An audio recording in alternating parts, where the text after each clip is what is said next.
Hi everyone, Nigel here from nigelshah.com again.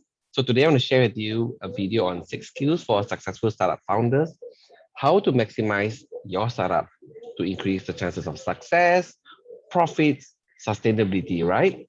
So I've been an entrepreneur, a physical therapy, hand therapy entrepreneur since 2008. I started off with freelancing. So my first year of freelance, I tripled my income. Then in my second year, my wife joined me, and because she did she does physical therapy, I do hand therapy. When she joined me, we freelanced for one more year. Then we decided, say, hey, instead of just freelancing, where everybody can freelance, right? So why not we just start up our own clinics? And so instead of going to clients and we become like shadow employees, why not we start our own clinic where people come to us and people know us for us? So that's our train of thought then. So then we proceeded to lose and fail at 3 clinics over 2010, 2011, 2012, for multiple reasons, typically not enough due diligence or believing in people who seem to be of high standing, such as surgeons who were landlords and then getting paid by landlords and things like that. So these 3 years was very crucial in the way it shaped and made us grow as entrepreneurs. So we become a lot more savvy and experienced. To get experience, you gotta make mistakes, right? It was painful though, those 3 years. And because of those 3 years, and then since 2008 all the way to today, 2021, it's been about what, 12, 13 years, 13, 12 years? 2008, yeah, 13 years already, and growing. I still enjoy entrepreneurship.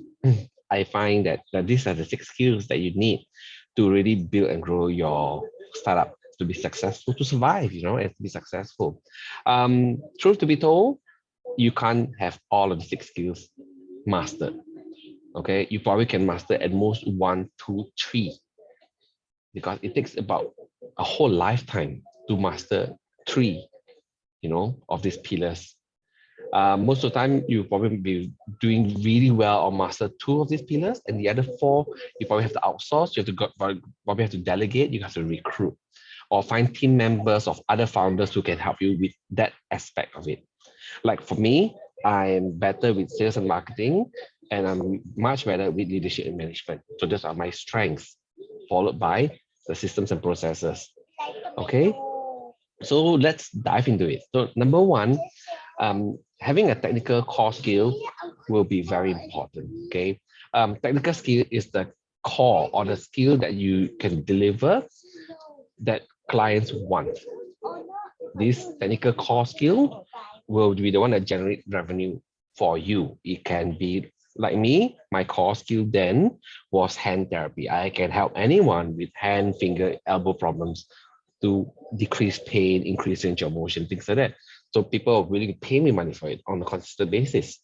Your core skill could be baking, coding, building platforms, physical therapy, dog walking, babysitting, any core skill. There's so many core skills in the world out there. You got to decide what interests you the most and choose one that has higher value, because not all core skills have the same value, unfortunately. So the market decides what is more valuable, right? Um, an example is like, janitors, people who clean certain spaces or cleaners, right? They have a very important role in every society, especially right now with COVID, right? Things got to be clean.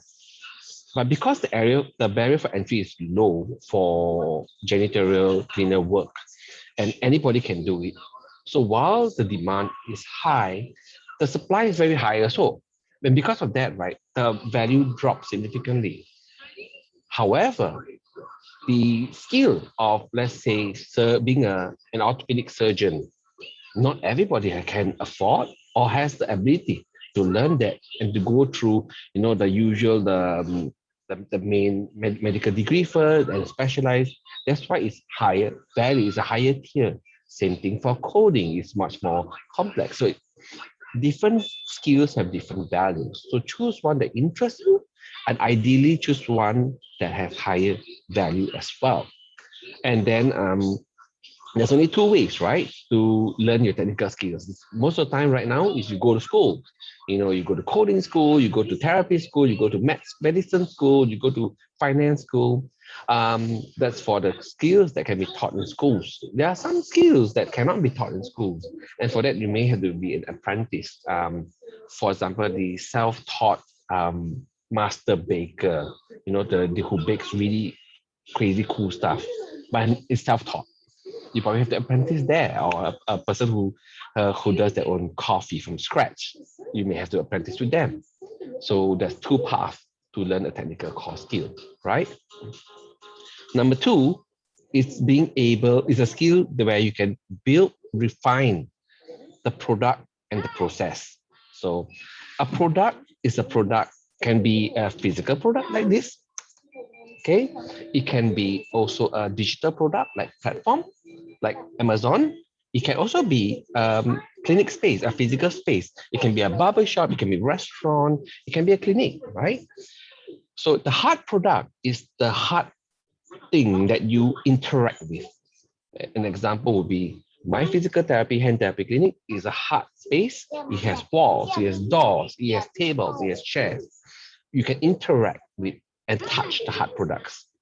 Okay. For a digital product, it's like a platform like Amazon. You go to Amazon.com, then you interact with the website. It's a digital platform. So that's an ability to build.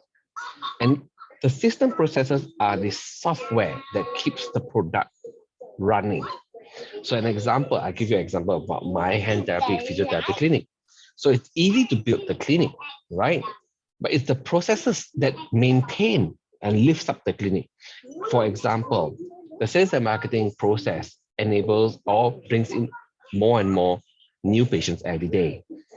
The patient will then call us, then speak to us, make an appointment, okay? Then we will make an appointment that's very suited for their needs, and then they come in. And then when they get treated by the physical therapist for their pain, they make payment and then they go out. And for then, when after they make payment, our finance processes kick in. Then we have to attribute the sale to which therapist who did it, make sure that it's accounted for in our P&L, accounted for in everything. So the hard product need to be supported by the soft processes. So this is all about the system part of it. It's a skill that you can learn as well. I spend much of my time in the process part. Number three, okay, design. I'm not the strongest in design. As you can see, I got quite a lot of feedback. Everybody saying that, oh, Nigel, your design suck. If your production skills are shittier than mine, it's terrible. Well, based on my background, as a hand therapist, we don't really do videos. We don't really do much PowerPoint slides and presentations, right? Most of the time, patients have an injury, they come to us, and then we treat them. They get happy, they do a review, and then they get out, they go back to life, and that's how our business works. I think differs from niche to niche, sectors to sectors, and industries to industries, right? Design has three components: visual, taste, and user experience. Visual is how it looks, right? So offhand, you can see from my video, this is an online video. You can see my logo up there. You can see the title here, and my points over here. It's very simple, basic actually. For online businesses, high visual is very important, because if low quality visual tends to connote with low quality products and services, even though that's not always the case. So visual is part of design. Taste is about the quality and how it communicates. So like for my business, even though we're not very strong, like our physical therapy, hand therapy business, we're not very strong with visual. However, with taste wise, right? It's about the quality and how it communicates to the clients. So when clients come in, we meet their expectation. Often we exceed their expectation. So then for them, they'll bring their client, they bring their friends, their families, their colleagues. Taste it can be personal, but also can be general. It's knowing what your clients expect, right? User experience is how well or how easy for your clients to use or purchase your stuff. for me, I put a lot of emphasis on user experience because for a person with injury, with pain, right, experiencing care is very important. I give you an example. For a person who, let's say, sprained their back, right, and they can't really get out of bed properly, when they call in, they usually want somebody who empathize with them. Say, oh, so sorry to hear about your back pain. Um, let me tell you what, let me schedule you with a spine physiotherapist who will be able to better assess and treat your spine pain. So and then they will we register them, make an appointment for them on a certain day. And the day before the appointment, they'll get an automatic reminder, say, hey, sir, madam, so and so, you got an appointment with this spine physiotherapist on this day, this time, and this location. So then the client know what to expect, and then when they turn up, they register, they get treated, they get better. That flow of user experience is what patients want. It's quite close to taste actually, and this is what I pay a lot of attention to. And because I know that my visual skills are poor, not so good, right? And my taste can be quite standard. That's why we engage a branding company, which we will start a massive branding campaign next year, January to April. So it's going to be a strong, big one. And that's number three, design. So number four, sales and marketing. This is super underrated and unfortunately also often looked down upon. You know, sales and marketing is a very important core of any business. To be able, it's basically being able to get the attention of people and to communicate and convey your message, the message of the business, the benefits, and convert them into paying loyal customers, right? The reason why this is so important is because without new clients, without repeat clients, no business can survive. So definitely need to pay a lot of attention to sales and marketing, right? So number five, finance. So finance is the metrics of knowing whether your business is working or not. It's finance is super direct. One is one is one. Okay, it will tell you whether your business is growing, working, or dying. That being said, that's why you need to learn how to and know how to read your P&L, profit and loss statements. You need to learn how to read your balance sheet statements. I'm not really financially trained. I'm a hand therapist by training, right? But I know generally what it says to me, okay? Because I do more sales and marketing as well. So sales and marketing is linked to finance usually, and being able to read your P&L, being able to read your balance sheet will help you make sound financial decisions, to build or grow or even shrink your business from a strategic standpoint. And then I keep the most important skill for the last, which is being able to be a good leader and good manager. Okay, I mean, leadership and management are technically two different things, but for this video, I'll lump it together first. Next time, I'll separate it up for you. I find that I personally think, and find that leadership and management are the most important skills that you need to have, that your startup businesses need to have. Because the more able or the more higher quality your level of leadership, the higher quality of teammates you'll be able to attract and retain. I'm going to say that one more time. So the better leader you are, the more you will be able to attract people of a certain caliber close to you or higher than you. That's why places that have really bad managers tend to have bad employees. Places that have good managers tend to have good employees. It flows that way. I do not know whether it's an alignment issue. What is leadership? Leadership is frankly quite straightforward. It's the ability to lead and to get people to do things that are good for the business and good for the company, right? What some people think is that they think that leadership needs to be very, very strong. You speak from authority, power, and that may be useful in some situations. But I personally find that leading from a perspective of love, people first, sincerity, empathy, trust, it's a lot more powerful, a lot more transformative, and also a lot more sincere.